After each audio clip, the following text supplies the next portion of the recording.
Nice snuggle bus. Ow. Ow. Ow. I'm going to get a book. Oh, look at the remote. I see the remote. Somebody found the remote. It's you. I found the remote. I did it. Deep in my deep voice, deep in my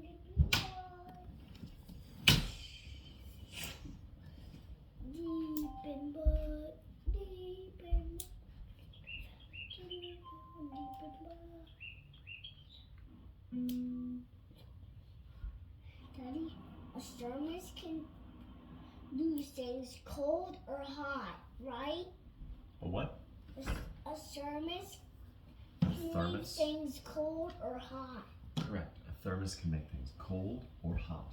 Yeah, or warm. Correct. I'm smart. Oh, snuggles. Let's get your socks off. Daddy, Yes. I cleaned up everything but it left behind. Yeah. I do. I appreciate how hard you worked today before we went to lunch. You did a great job. This book has several stories. Let me read some of them. There is, let me see if there's an index. Well, Is there another one you want? yeah, there's Yertle the Turtle. Yertle the Turtle. Is there another one? There's- I like that one. There's that one. I like that Hold one. on, hold on. That's called The Big Brag. Then there's that one about the bird, the feathers, called Gertrude McGuff. No, Gertrude McFuzz. Well, I want your food McFuzz. All right, I'm going to read Yertle the Turtle first. Then McFuzz? Would you like me to read both? Yes. Okay. On the faraway island of Salamasand, Yertle the Turtle was king of the pond. A nice little pond. It was clean. It was neat. The water was warm. There was plenty to eat. The turtles had everything turtles might need, and they were all happy, quite happy indeed. They were until Yertle, the king of them all, decided the kingdom he ruled was too small. I'm ruler, said Yertle, of all that I see, but I don't see enough. That's the trouble with me. With this stone for a throne, I look down on my pond, but I cannot look down on the places beyond. This throne that I sit on is too low down. It ought to be higher, he said with a frown. If I could sit high, how much greater I'd be. What a king, I'd be ruler of all that I see. So Yertle the Turtle King lifted his hand, and Yertle the Turtle King gave a command. He ordered 9 turtles to swim to his throne. And using these turtles, he built a new throne. He made each turtle stand on another one's back, and he piled them all up in a 9-turtle stack. And then Yertle climbed up. He sat down on the pile. What a wonderful view. He could see most a mile. All mine, cried Yertle. Oh, the things I now rule. I'm king of a cow, I'm king of a mule. I'm king of a house, and what's more beyond that, I'm king of a blueberry bush and a cat. I'm Yertle the Turtle, oh marvelous me, for I am the ruler of all that I see. And all through the morning he sat there up high, saying over and over, a great king am I, until long about noon, when he heard a faint sigh. What's that? Snapped the king, and he looked down the stack, and he saw at the bottom a turtle named Mac, just part of his throne, and this plain little turtle looked up and he said, Beg your pardon, King Yertle. I've pains in my back and my shoulders and knees. How long must me stand here, your majesty, please? Silence! The king of the turtles barked back. I'm king and you're only a turtle named Mac. You stay in your place while I sit here and rule. I'm king of a cow and I'm king of a mule. I'm king of a house and a bush and a cat. And that is not all. I can do better than that. My throne shall be higher. his royal voice thundered. So pile up more turtles. I want about 200. Turtles, more turtles, he bellowed and brayed. And the turtles way down in the pond were afraid. They trembled, they shook, they came, but they came, they obeyed. From all over the pond, they came swimming by the dozens, whole families of turtles with uncles and cousins, and all of them stepped on the head of poor Mac. For one after another, they climbed up the stack. Then Yertle the Turtle was perched up so high, he could see 40 miles from his throne in the sky. Hooray! Shouted Yertle. I'm king of the trees, I'm king of the birds, and I'm king of the bees. I'm king of the butterflies, king of the air. And me, what a throne! What a wonderful chair! I'm Yertle the Turtle, oh marvelous me, for I am the ruler of all that I see. Yes, Luke? Is that a cross? I think that in his eye is showing that he is in pain. It's showing that he's in pain. He's not dead, but he's suffering. Okay? Like he's crossing his eye? Yeah. Like this guy, his eyes are closed. He's going, oh, I'm in such pain. Then again from below. He's in pain too. Yes. Then again from below in the great heavy stack came a groan from the plain little turtle named Mac. Your Majesty, please, I don't like to complain, but down here below we are feeling great pain. I know up on top you are seeing great sights, but down at the bottom we too should have rights. We turtles can't stand it, our shells will all crack. Besides, we need food, we are starving, groaned Mac. You hush up your mouth, howled the mighty King Yertle. You have no right to talk to the world's highest turtle. I rule from the clouds, over land, over sea. There is nothing, no nothing, that's higher than me.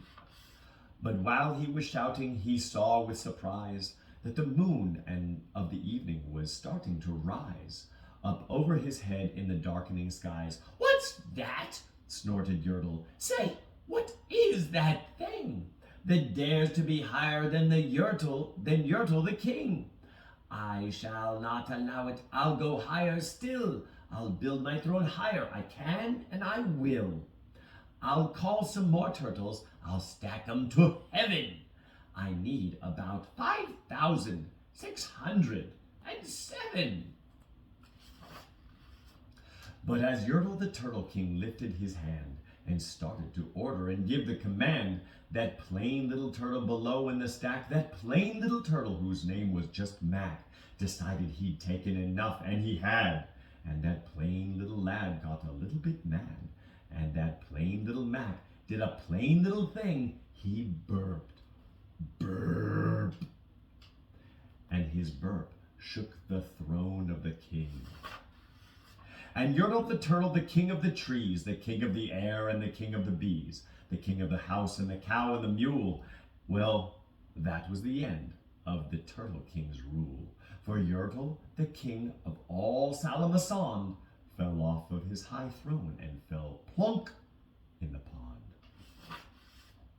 And today that great Yertle, that marvelous he, is king of the mud, that is all he can see. And the turtles, of course, all the turtles are free, as turtles and maybe all creatures should be. Do you like that story? Yes. The next one is Gertrude McFuzz. Would you like me to read this one? Yes. Or sleep? Read. Okay. There once was a girl named Gertrude McFuzz, and she had the smallest plain tail ever was. One droopy droop feather, that's all that she had, and oh, that one feather made Gertrude so mad. For there was another young bird that she knew, a fancy young birdie named Lola Lilu. And instead of one feather behind, she had two.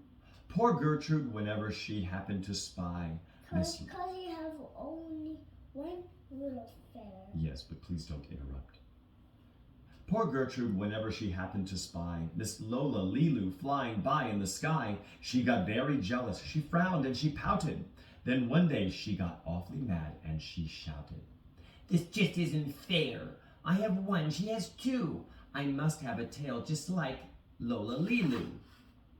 So she flew to her uncle, a doctor named Dick, whose office was high in a tree by the lake, and she cried, "Uncle Doctor, oh please, do you know of some kind of a pill that will make my tail grow?"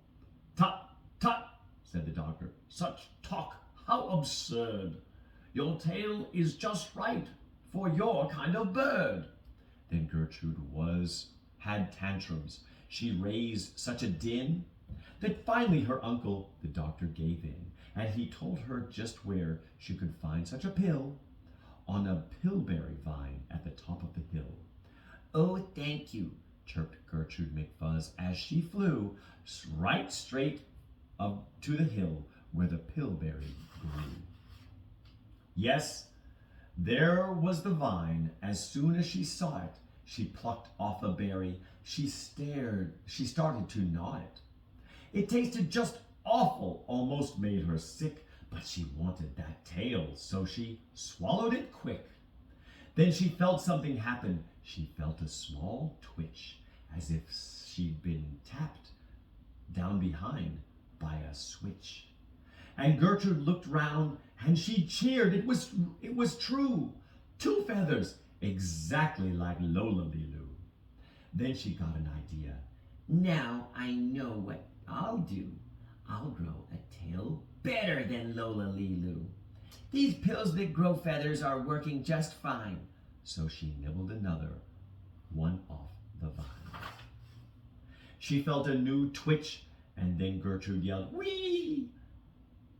Miss Lola has only just two. I have three. When Lola Lilu sees this beautiful stuff, she'll fall right down flat on her face. Sure enough, I'll show her who's pretty. I certainly will. Why, I'll make my tail even prettier still." She snatched at those berries that grew on the vine. She grabbed down 4, 5, 6, 7, 8, 9, and she didn't stop eating young Gertrude McFuzz till she'd eaten 3 dozen. That's all that there was. He's gonna eat those.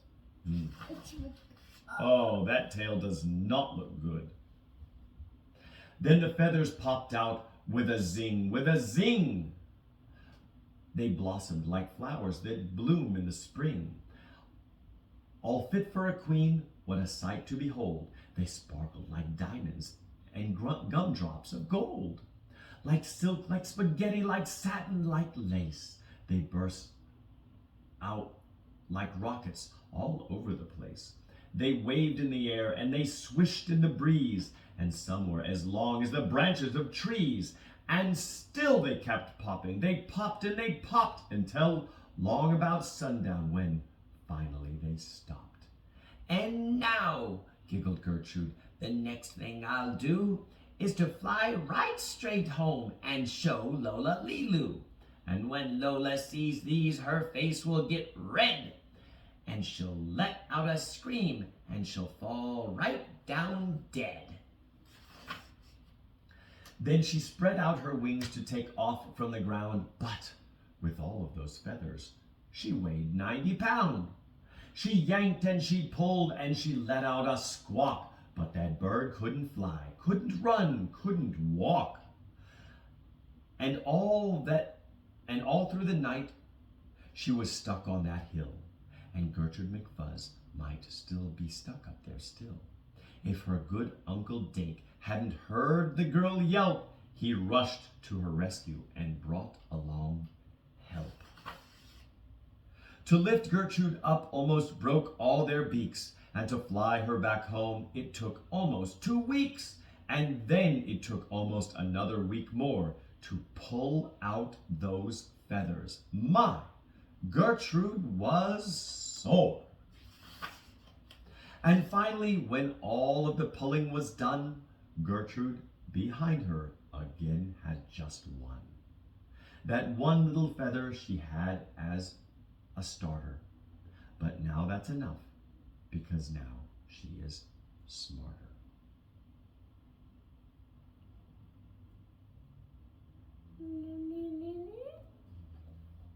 just gonna close this book. I'm just gonna close it. Okay. Just gonna close it. Okay, let's just put this down. Sir. Daddy, Sir. just let me.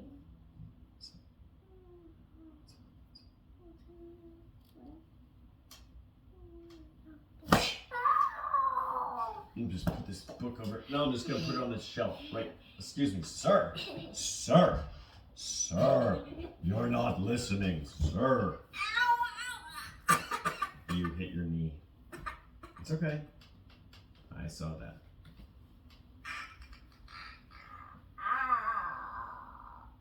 It's okay. Grab her. Grab her.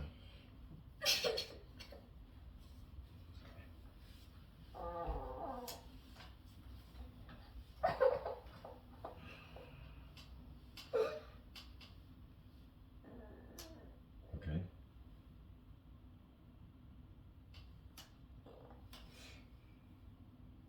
You still want to jump?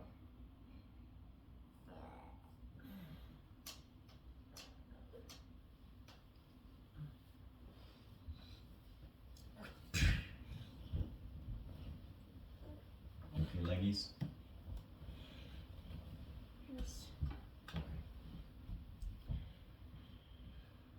Hi. Are you warm? Too warm? Or warm just right? Hot. You hot? I want it super hot. Would you like one more blanket? Just like 8. No, that's too many. I will give you one more. But I don't want you to turn into a puddle of sweat in the morning, okay? I do not want you to turn into a puddle